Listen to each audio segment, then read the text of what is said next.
तुमचं नाव तुमचं नाव सांगा मला पूर्ण. रुपाली पांडुरंग खताळ. बरं. आणि तुम्हाला इथं यायच्या अगोदर त्रास काय काय होता आणि किती वर्षापासून होता? हातपाय सुजत होते, दुखत होते. हां, तेवढेच सुजलेली जागा लाल होत होती. हां.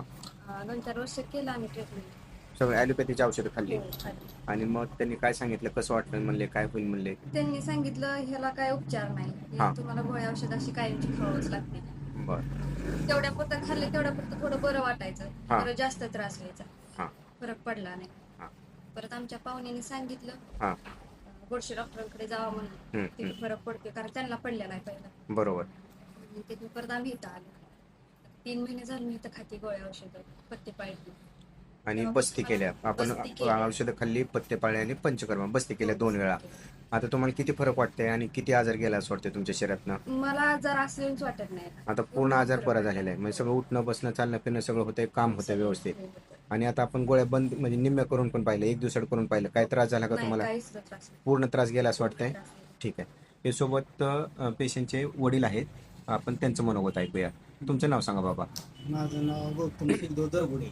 बरं. आणि कसा त्रास होता तुमच्या मुलीला? किती वर्ष? तुम्हाला काय या काय अनुभव आला? मुलीला 6-7 वर्षाला त्रास होता हां, आणि दवाखाना भरपूर केला हां, आणि अशा केमिकलच्या गोळ्या बी लय खाल्ल्या. एका डॉक्टरनं सांगितलं 3-3.5 वर्ष दवाखाना केला तरी त्यांनी सांगितलं होतं हां. की ह्या आजाराला आयुष्यभर तुम्हाला गोळ्याच खावा लागतील. हो.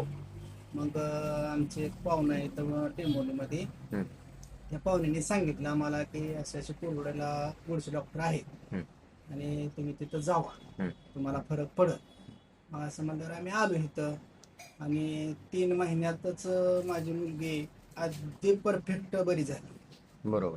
त्यांनी सांगल्याप्रमाणे पथ्य पाळलं, त्यांनी सांगितल्याप्रमाणे सगळं व्यवस्थित केलं आणि आता सध्या म्हणलं तर 100% माझी मुलगी त्यांचं पूर्ण काम वगैरे पूर्ण सगळं व्यवस्थित हो करतात, रानात वगैरे काम करतात आता? हो रानात हे काम करते, सगळं काय सुद्धा अडचण चालेल. नाही. इतर पेशंटला आमच्या काय सल्ला द्याल तुम्ही? काय सांगाल? आता मला असं वाटतं की अशा पेशंटनी आवर्जून वेळात वेळ काढून कुठं बाकीचा खर्च न करता डायरेक्ट तुम्ही कोरगोडेला गोळशे डॉक्टर आहेत त्यांच्याकडे यायचं, त्यांनी सांगितल्याप्रमाणे त्यांचं ट्रीटमेंट काय असेल ते करायचं आणि थोड्या दिवसातच तुम्हाला चांगला फरक पडून जातो. या अगदी तुमचं दुखणं म्हणजे मुळासकट करणार असं हा दवाखाना एवढाच आहे. धन्यवाद बाबा. डॉक्टरकडे येऊन इथले पूर्ण सगळं ट्रीटमेंट घ्यावं एवढंच विनंती आहे. धन्यवाद.